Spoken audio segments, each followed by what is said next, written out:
Hello everyone, welcome back to ilmhasilkaro.com। आज की इस वीडियो में हम टाइम बताना सीखेंगे कि किस तरह से आप इंग्लिश में टाइम बता सकते हैं। तो अगर आप हमारे चैनल पर नए हैं तो इसे लाइक और सब्सक्राइब जरूर कर लीजिए और हाँ, बेल के बटन को दबाना मत भूलिएगा। So let's start our video.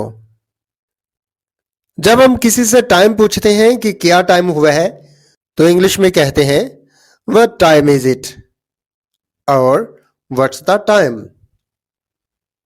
What time is it? और what's the time?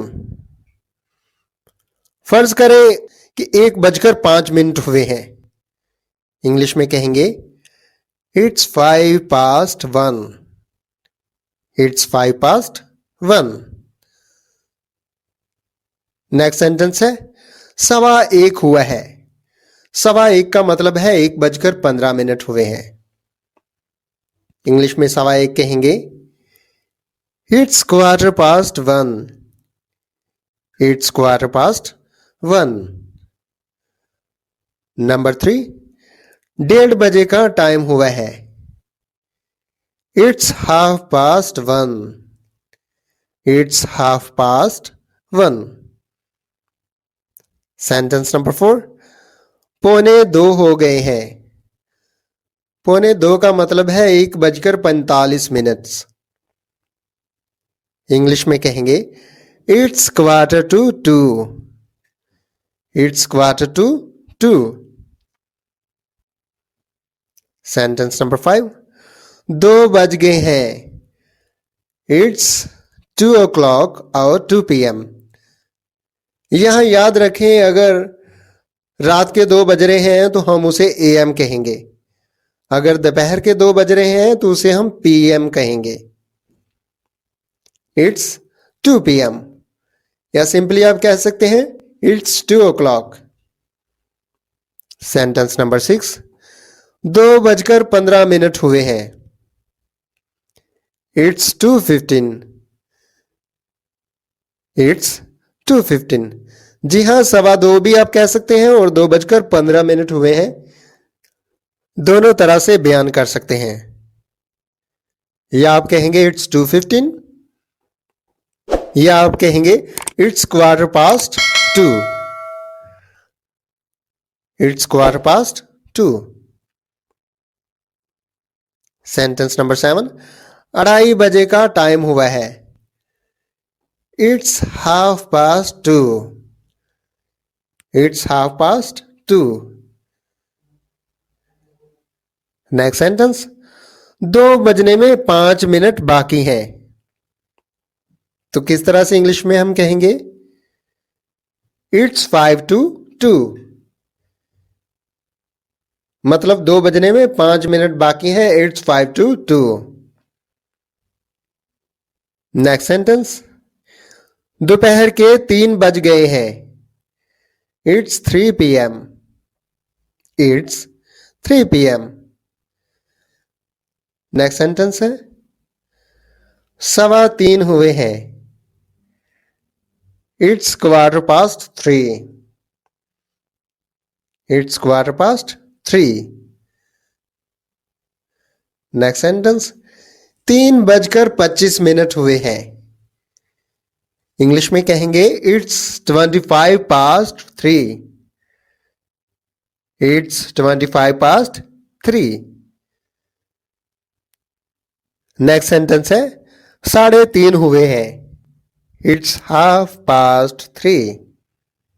It's 3:30। Next sentence, 4:10 हुए हैं। It's 4:10। It's 4:10। नेक्स्ट सेंटेंस, 4:40 हुए हैं। इंग्लिश में कहेंगे It's 4:40 PM। It's 4:40 PM। या पिछले तरीके से आप ये भी कह सकते हैं It's 4:40। It's 4:40। नेक्स्ट सेंटेंस है 4:50 हुए हैं। It's 50 past 4. It's 50 past 4.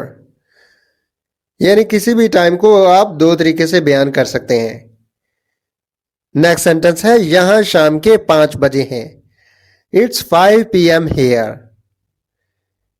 It's 5 p.m. here. Next sentence 5:30 हुए हैं। It's 5:30. It's 5:30. नेक्स्ट सेंटेंस है 6 बज गए हैं। It's 6 o'clock. It's 6 o'clock. अगर आप कोई स्पेसिफिक टाइम बताना चाहते हैं किसी को, किसी दूसरी कंट्री में कोई रहता है, तो आप उसे कहेंगे It's 6 p.m. तो वो समझ जाएगा कि यहाँ शाम के 6 बजे है। अगर आप उसे 6 a.m. कहते हैं तो तब भी समझ जाएगा कि यहाँ सुबह के 6 बजे हैं। नेक्स्ट सेंटेंस है 6 बजने में 5 मिनट बाकी हैं। It's 5 to 6. It's 5 to 6.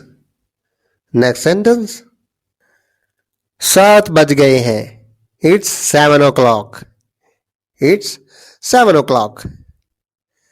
आप इसे It's 7 p.m. भी कह सकते हैं या 7 a.m. भी कह सकते हैं, वो वक्त के मुताबिक होगा।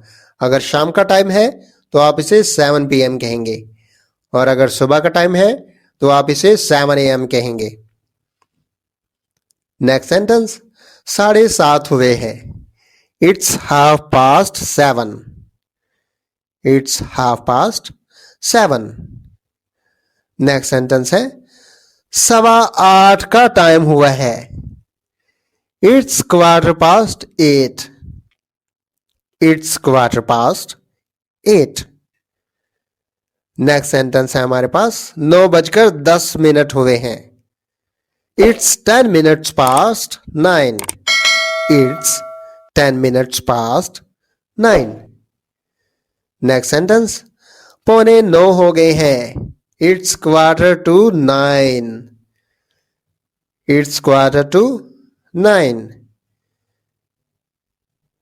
नेक्स्ट सेंटेंस है 11 बज गए हैं। It's 11 o'clock. It's 11 o'clock.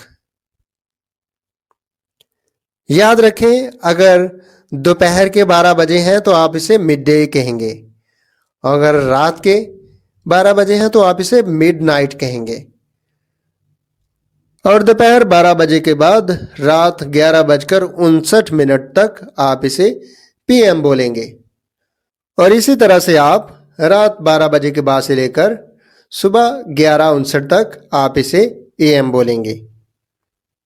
उम्मीद है ये वीडियो आपको इंग्लिश में टाइम सीखने के लिए बहुत मददगार साबित होगी। So if you like this video, please don't forget to like, hit and subscribe our channel. Have a good day.